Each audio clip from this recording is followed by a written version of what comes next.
Hi, in the last video, I discussed about how do we use chi-square goodness of fit test to test if the observed sample follow expected frequencies or not. Okay, and also we discuss about how do we use chi-square goodness of fit test to check the whether two variables are independent or not. So I showed you how to do by hand, and I showed you how to do using R. So to use R, you need to enter the data in your Excel first, okay, and then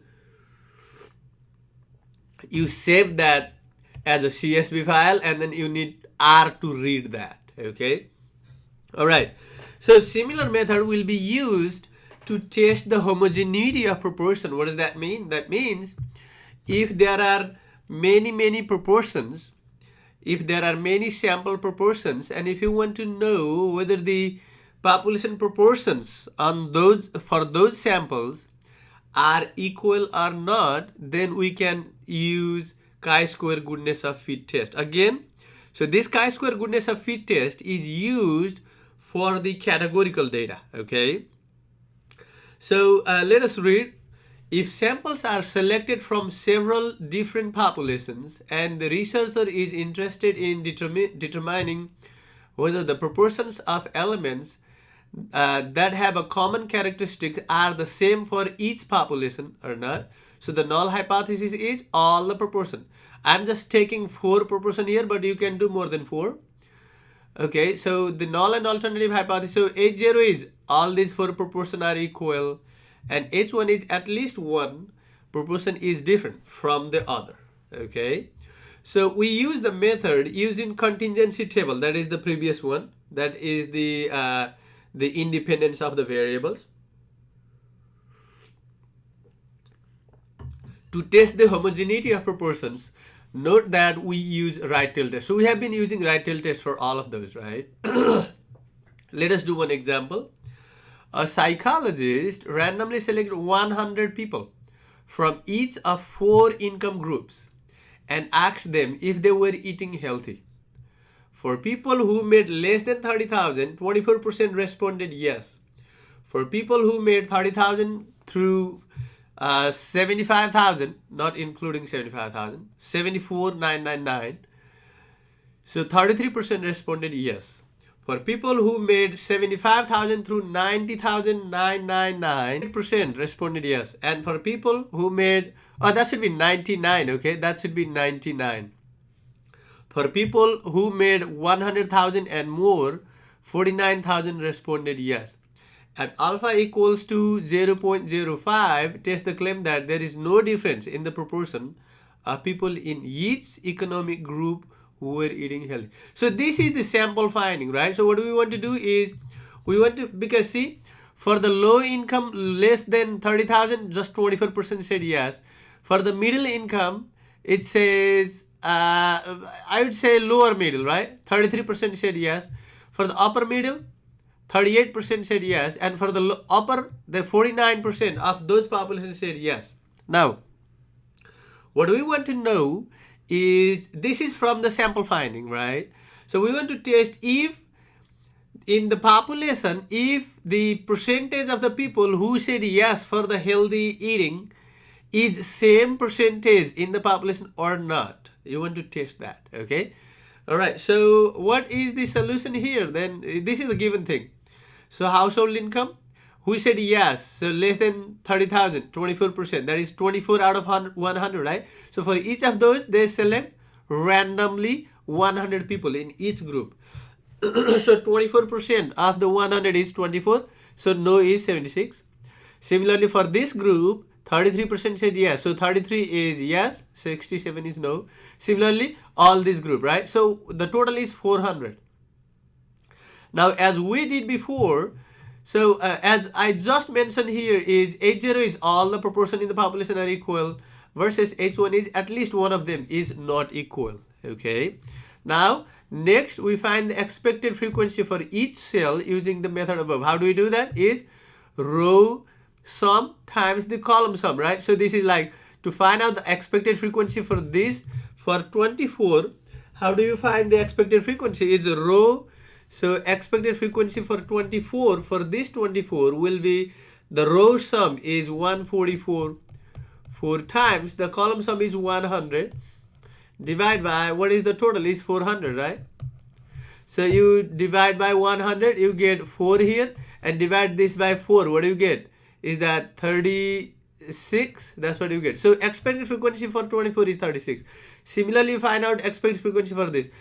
Expected frequency will be, the row sum is 256 times the column sum is 100, divide by 400, right? So you divide by 100, will cancel out 4, and then this will be 64. So expected frequency here was 36, here it is 64, and so on. Similarly for this one, what do you do? Divide, multiply this 144 times 100, divide by 400, right? And then for this one, 256, and so on. So you see that you are getting all the numbers same here for the expected frequencies. All right. Now, how do I find out the chi-square? To find out the chi-square, as before, you do chi-square equals to summation. So for the chi-square, you do summation observed minus expected square divide by expected, right? So this summation is for the both numerator and denominator. So what you do here is you add the difference of the square and divide by the expected, and then you add that, and then you get 14.150. That's what you get. Okay, so you can find critical value or the p-value. If you want to find the p-value, oh, I use the calculator syntax here, but what is the p-value syntax here? So the p-value syntax will be, since it is the right tail test, p-value will be 1 minus p chi-square, right? And then what is that? 14.150. So what is the degrees of freedom? So the formula for the degrees of freedom for the contingency table is number of row minus 1 times number of column minus 1. That is the formula, okay? So what do you do? That is, how many rows are there? 2 rows, right? So 2 minus 1 times how many columns are there? 1, 2, 3, 4, right? So that will be 4 minus 1. So how much is that? So 1 times 3, right? So the degrees of freedom is 3. So you find out the p-value like that. So p-value equals to 1 minus p chi-square, and then 14.150. So why we are doing 1 minus? Because it is right tail test again, okay? And if you do that, you will get 0.0027. That's what you get, okay? Since this is less than alpha, what is our alpha? Alpha is 0.05, right? So for alpha equals 0.05, we reject the null hypothesis. That's what you do. Okay, now, so next what I want to show is, I want to show you how to use R directly. Okay, I want to show you how to use R directly to test the homogeneity of the proportion. All right, for that what you need to do is, first of all, you need to enter this data in your Excel. Okay, so what I have done here is, this is what I have. I'm entering exactly the same data set. You don't need to enter the total, row total and column total. What I'm doing here is yes and no, 2476, 3367, 3862, and 4951. The name is yes and no for the rows, and for the column it is less than 30k, less than 75k, less than 100k, and more than 100k. That's what I did. Now what you need to do next is you need to save this as .csv file. R better reads that. Okay, so go to the file and then save as, and then you need to do .csv. That's what you do. I had one already with that name, so I replaced with that, right? So this is that CSV file. Let me open that CSV file. How would that look like? So CSV file look like this. Any extra rows and column on the left and above that table will be removed. Okay, so that is the CSV file. The next thing you want to do is you want to read that file. You need to locate that file first. How do I locate it? So you need to go to the file, okay, and then go to those 3 dots there, and then find out where you saved that .csv file. I have saved in the desktop, and then in my teaching folder, under my teaching folder, there is a biostat and the introduction to biostat, R code, and then data set. Okay, if I do that, then all the files on that folder will be displayed here. Okay, now what was the name of the file? It was homogeneity.proportion.1. That's what the name of the file. And then what I do is click that.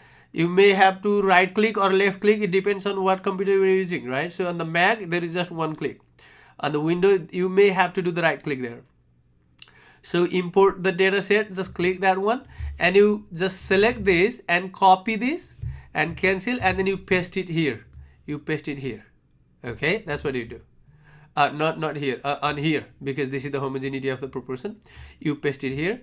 After you paste that that path, what you do, if you run it and you see that these are the data set we had on that table. All right, now, so one of the important things that you need to notice here is whenever you are saving in the .csv file and then displaying, it is counting the first column as a data as well. But this first column is not a data. This is the name of those rows, right? So I want to skip that. How do I do that? So B equals to A and then bracket 1 to 2 means the first and second row. But the column is, the first column will be ignored. Second, third, fourth, fifth. That's what you do. Okay, 2 through 5. If you do that, see it removes that first column there. Okay, and then what you do next is you do chi-squared dot test.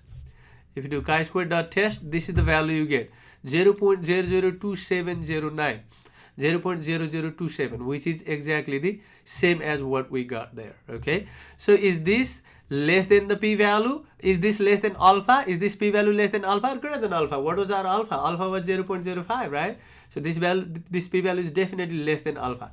So since p is less than alpha, we reject 80. Okay, hence the proportion of the people who are eating healthy are different in the different income group, because our null hypothesis is all the proportion in the so the proportion in all income group are equal. That was the null hypothesis. We rejected it, meaning at least one proportion differ from the other, meaning the proportion of the people who are eating healthy in different income group is different. That's what we can say here.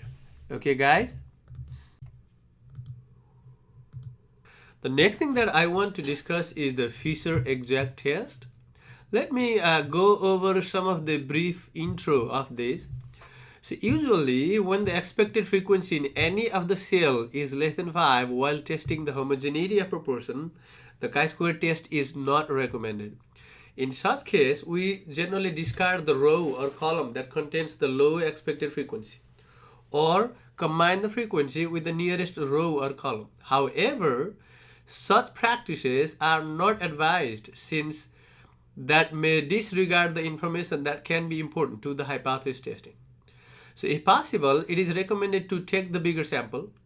A more appropriate form of analysis for contingency table when presented in 2x2 contingency table is to use R.A. Fischer's exact test.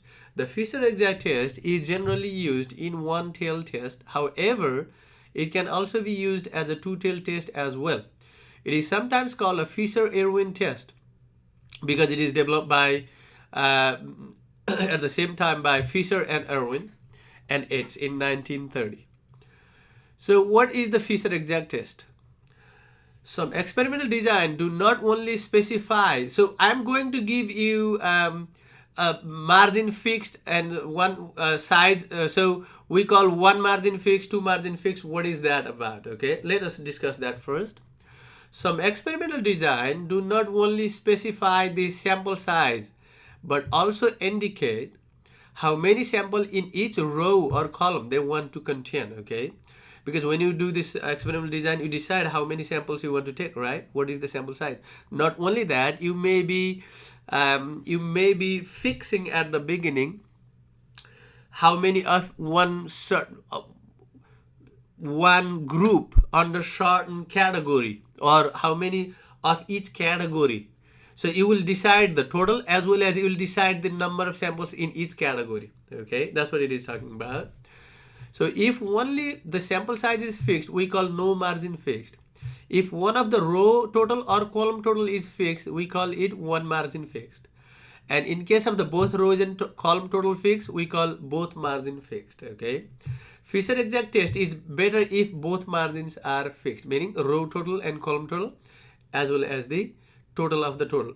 Because if you fix the row total and column total, that means you are fixing the total of the total.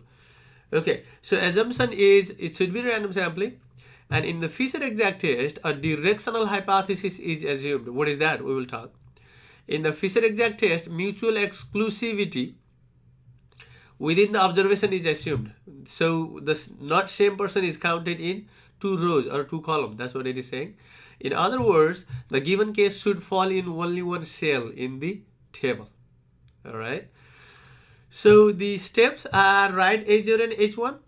I'm talking about the one-tailed test. So the first step is write H0 and H1. Usually this will be one tail in the direction of one hypothesis there. And next is find the direction of observed sample. Does it support H0 or H1? We'll talk about that. And then construct a 2 by 2 contingency table. This is the 2 by 2. This is the row and column of the total here. 2 by 2 contingency table. Also construct all the tables with data more extreme than the observed data. So we will make another table. See, see, this is the smallest one, right? So what we will do is we will write other tables smaller than this, like 1 here and then 0 here, like that. So at that time, since we are assuming that the both row total and column total are fixed, if you make it 1 here, you will write 13 here. Okay, and then since this is fixed, this will be changed as well. Similarly, if you put 0 here, you will write 14 here, and so on. All right. So from each table, calculate P equals to R1 factorial R2 row 1, row 2, C1, C2, and so on, n factorial F1 and F2, where R1, R2 are the sum of the first and second rows, C1 and C2 are the sum of the first and second columns, and n is the total observed frequency. F, I, J are the cell frequency, these cell frequencies. And then find the sum of all P values. So this is the P value, and then you will sum all those P value. That is the real P value for the test. Okay, and if P value is less than alpha, you reject the null hypothesis. Again, the same thing there. Let us talk this example. An ecologist wanted to compare the ability of 2 species of snails tolerate the current upstream and adhere the stream's substrate. The researcher labeled 30 snails, the total 30 snails, that were clinging to the bottom of the stream. 19 of them selected at random from a snails of one species. Species 1, 19 of them. And 11 of them from the other species. Similarly, these 30 snails are then observed as a current washed over them, and it was decided before the experiment that the data collection would end when more than half of the snails were swept downstream. So see, when more than half, because the total were 30, right? More than half means when do they stop counting is when more than half were swept away, meaning when there is 16, they stop the counting, and then they presented the data. The following is the data obtained. All right. Now alpha equals 0.05. Test whether the snail in species 1 able to resist water current greater than the species 2. That's what he's saying. See, what is happening is in species 1, 12 resisted the current and 7 were swept away. Total 19. Species 2, 2 resisted, 9 were swept away. So total is 11. So it looks like species 1 are doing better in this sample, right? But we want to know what is happening in the population, right? So how do I do that? Is let us follow the steps here. So H sub 0 is the ability to resist the water current of snail 1. Snail in species 1 is not better than species 2. We are saying they have the equal ability. And here number B is species 1 has the better ability there. Okay. So that is better than the species. Species 1 is better than the species 2. Now, what we are going to do here is, so let's see, here the sample data are in the direction of H1. Okay, so because what we see is in the sample data, see there are more of them. More of the data are resisting in species 1. That means that's what the sample H1 is saying, right? So that's why we are saying that the sample data are in the direction of H1, in the support of H1, right? So the probability of observed table values happen by chance is, how do I find out the P value? Look at this P. From each table you will find out, but from the given table, this is what we found. That use that formula, and we found 0.01906. Now, we find the probability of two extreme cases in the direction of H1. What is the H1? In the H1 is supporting the species 1, right? So what are the two extreme cases? That means, so the total is 14. So we want to do extreme cases, then 12, meaning we'll consider 13 and 14. Or in other words, you are saying you'll consider 0, 1 and 0, right? Because the total is 14 here. So what I'm going to do here is I'm replacing 12 by 13, okay? Since the row total and the column total are fixed, when you replace that 12 by 13, so how much do you need to make it 19? We need 6 here, right? Similarly, how much do you need here to make it 14 is 1, because you are writing that 13. That's why I wrote 13, 6 and 13, 1 here, right? And this 9 becomes 10 because we need that total is 16. Previously it was 7. Since you make it 6, you need to increase this one, right?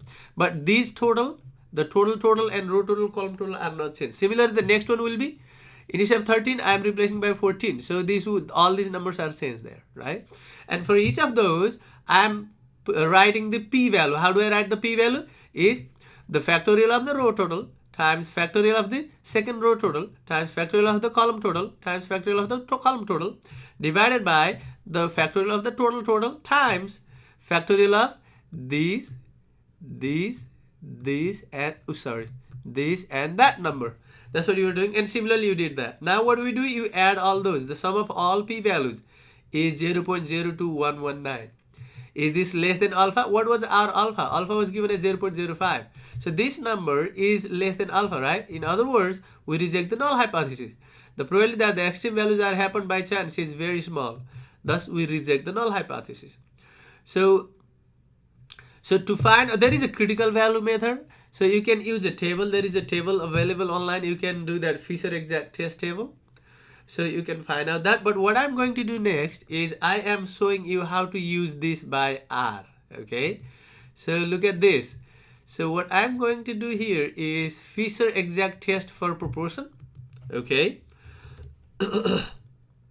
So here, so what I need to do is I need to first enter this given table in R, in Excel, and then save it as CSV. So I have done that. Let me show you that. So this is the given table, right? See, 12, 7, 2, 9. You don't need to enter the total there. Okay, that is the Fischer exact test. The data in the value.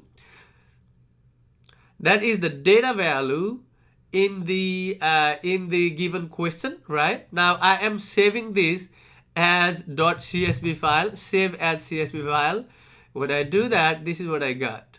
Okay, this is the CSV file. Resisted, swept away, species 1, species 2. All right, guys. Now, so I need to find out that again. Find out where you saved that data file. You just locate that and then find out the path. How? Just click that and then import data set. Okay, I think if you are using Windows computer, you may be clicking the right click, I guess, or left click. Just try. Okay, so what I'm going to do here is I'm copying this, Control C, and then cancel that and then paste it here, Control V. Okay, let me see if it works. And then if I run that, see, resisted, swept away. And this is taking X as the first column, species 1 and species 2. This is not the data. This is just the row of this name of this row and name of that row, right? But this is not the data. So what I'm going to do is I'm picking just the first row and second row, 1 and 2. And then column is second and third column. Second column and third column. This is what I'm doing. So it will remove that species 1 and species 2, right? So what you do next is Fischer.test, and alternative is greater, right? Because we are saying greater resistance. That's why. And if you run that, you get the p-value is 0.02119. Is that the same p-value we got? 0.02119, right? So this is what you get. So from here we can say that p-value is less than alpha, right? So p is less than alpha. What does that mean? That means reject H0, right? So reject H0 means you are supporting the alternative hypothesis, meaning that species 1. So the conclusion is, so we have enough evidence to claim that the species 1 resisted the water current better than the species 2. That is the conclusion. Okay, guys? So this is how we do the, we use chi-square goodness of fit test and Fischer exact test to test the hypothesis about whether the observed data fit the expected observed frequency fit the expected frequency, whether the proportions are equal or not if the each cell value is greater than 5. And the Fischer exact test was if one of the cell values less than 5, expected frequency is less than 5, right? And then we use this Fischer exact test. Also, we did the dependence and independence of the variables by using the chi-square goodness of fit test. Okay. All right, guys.